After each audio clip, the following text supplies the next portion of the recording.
Good morning 7th class student. आज का हमारा विषय सामाजिक अध्ययन लेसन 3 पेज नंबर 23 के ऊपर हम पढ़ रहे हैं कि नदियाँ बहती मैदानों में अपने साथ अपक्षय लेके आती है, तो वो अपक्षय मैदानों के अंदर जमा कर देती है और नए भू आकृतियों का निर्माण होता है। तो कौन कौन सी भू आकृतियों का निर्माण होता है इसके अंदर हम पढ़ेंगे।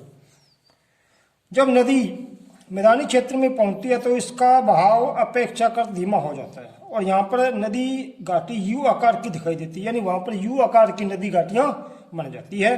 बरसात के मौसम में यहाँ बहुत पानी हो जाता है, जिससे नदी में पानी बढ़ जाता है, जिसकी अधिकता से बाढ़ आ जाती है और नदी घाटी के आसपास के क्षेत्र आपदाग्रस्त हो जाते हैं, नुकसानदायक होता है ये। और ये अवसाद पीछे छोड़ जाती है। जब पानी घट जाता है तो किनारे सिमट जाते हैं और बहाव की गति धीमी हो जाती है। यह चक्र के आकार में बहने लगती है और ऑक्सबो झील कहा जाता है। इसके अंदर देखो कि ऑक्सबो यानी खुर के आकार की घाटियां बन जाती है, सर्पिलाकार हो जाती है साइड में। इस नदी का वितरण बिखराव हो जाता है। जब वह बहुत धीमी गति से बहती है तो इसमें कई धाराएं बन जाती है। इन वितरित रूपों को डेल्टा कहा जाता है। गंगा ब्रह्मपुत्र डेल्टा विश्व का सबसे बड़ा डेल्टा है, यानी जो गंगा ब्रह्मपुत्र का जो डेल्टा है ये संसार के अंदर सबसे बड़ा डेल्टा है। सभी नदियों के डेल्टा नहीं है, इसी कारण नदी संकीर्ण होती है और अंत में समुद्र में जाके गिर जाती है। आगे आता है जो हवाएं चलती है तेज, इन तेज हवाओं के द्वारा भी भू आकृतियों का निर्माण होता है। वो देखते हैं कौन कौन से हैं।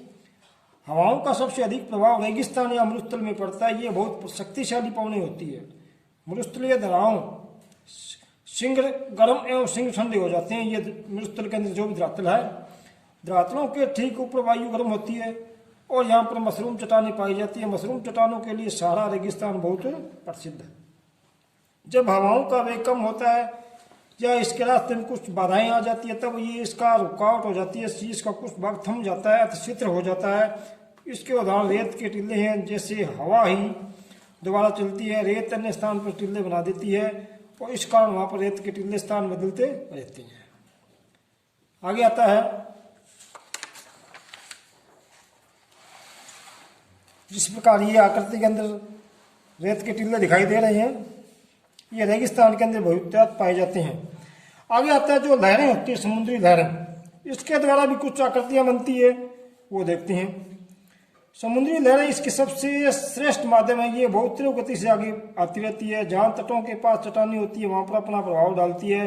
उन्हें लहरें तोड़ तोड़ करके इसके अंदर सुराख बना देती है या उसके ऊपर निशान भी पड़ जाते हैं। ये कटाव के निशान वहां पर सरलता से देखे जा सकते हैं। इसी कारण महासागर का जल शीतल न होकर गतिमान रहता है।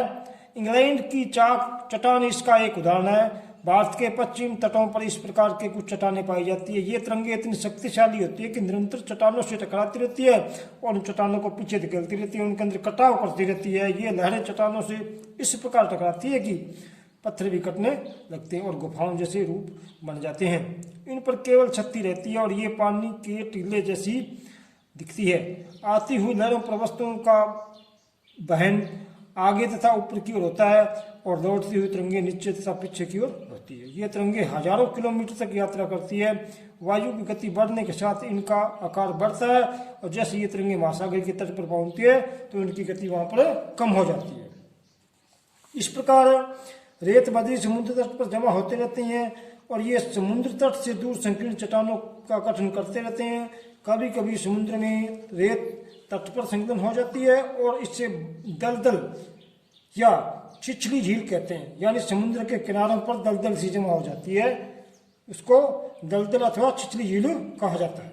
ये नमक और झील कही जाती है, यानी नमक की झील भी कही जाती है। यानी इस झाग होती है, ये झाग अपने आप किनारों पर जमा हो जाते हैं, इससे क्या इसको नमक की झील कहा जाता है। उड़ीसा का जो चिल्का झील है और तमिलनाडु में पुलिकेट झील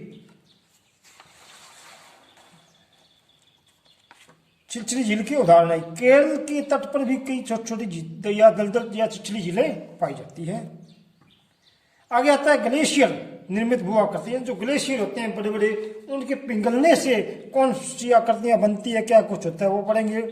ग्लेशियर बर्फ के बड़े टीले अथवा पर्वत जैसे होते हैं जो धीमी गति से तैरते रहते हैं। उनकी बर्फ बहुत धीरे धीरे पिघलती है। इन्हें बर्फ की नदी भी कहा जाता है। ग्लेशियर जिस क्षेत्र में होते हैं वहां पर बर्फ की मोटी पर्वत या टोपी या ऊंचे पर्वत बने रहते हैं। नदी की तरह ग्लेशियर भी टूटते हैं। ग्लेशियर वाली घाटी यू आकार की दिखाई देती है। जब ग्लेशियर घाटी में पिघलकर नीचे आता है तब यह गर्म जलवायु के कारण पिघल जाता है। अंत में वहाँ मिट्टी, रेत, बजरी और पत्थर जमा हो जाते हैं। इन्हें मोरानीज कहा जाता है। तो ये हमारा आज का लेसन, बाकी हम अगले वीडियो में करेंगे। धन्यवाद।